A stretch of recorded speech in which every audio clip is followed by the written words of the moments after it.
Welcome back. Now we're going to be looking at the International Women's Day 2016.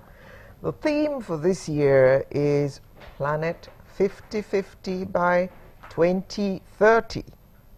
Step it up for gender equality. Very interesting theme, that. Yeah. Step it up for gender equality. Can it ever happen?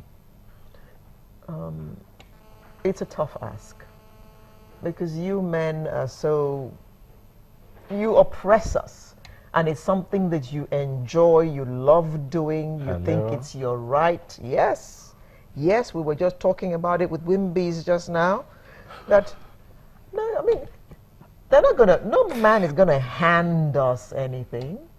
Because we have to not even take, we have to grab it. The men will tell you nobody handed them anything, they had to grab it.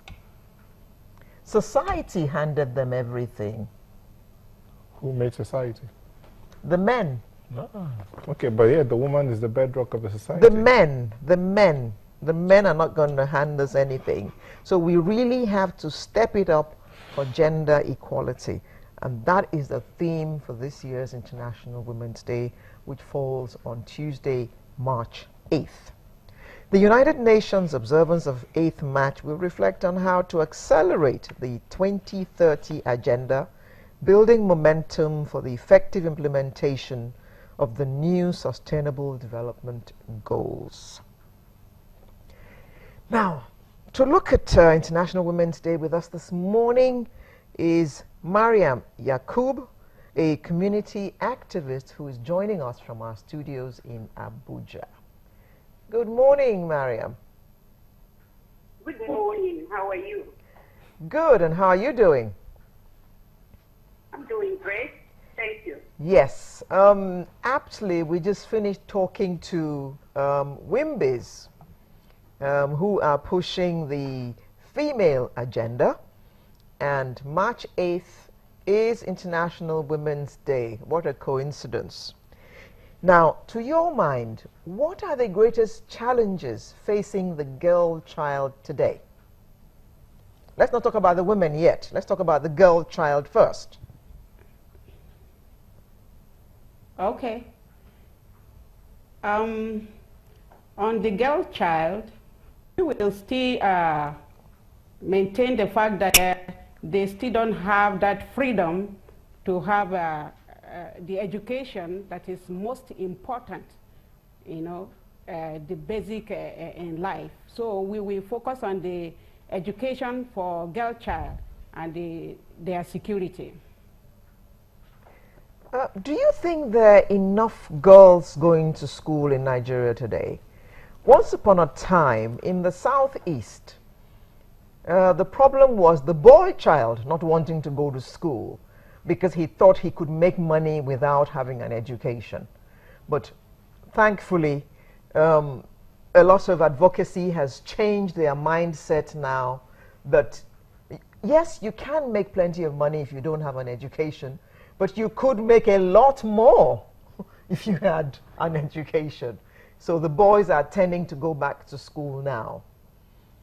Are there more girls going to school now than, say, 10, 15, 20 years ago?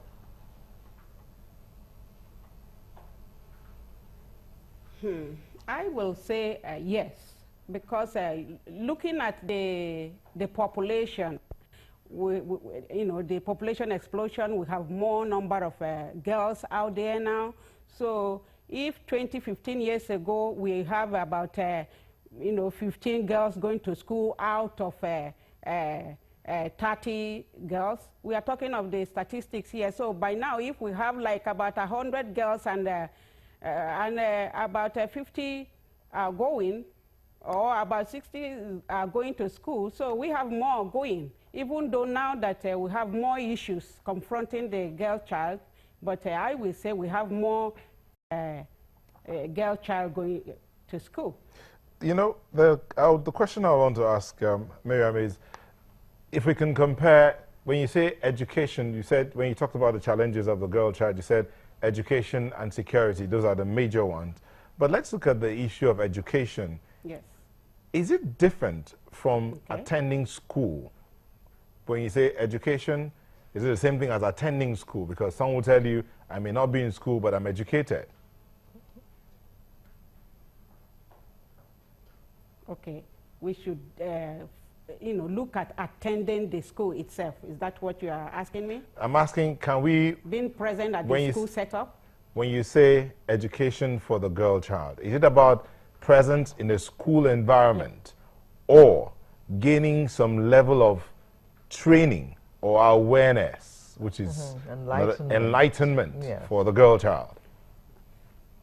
Oh, okay. I was actually talking about girls being in the school, attending the school, Formal education. But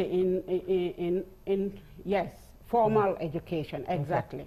Okay. So, if it is that, because we have more, we have more schools around now, and even though the school fees is very high, but the public schools is accessible, and more girls are, are going to school. But the problem we are having is that the adults, they are under the care of adults. If they do not believe in their education, then there is no way these girls, can be educated.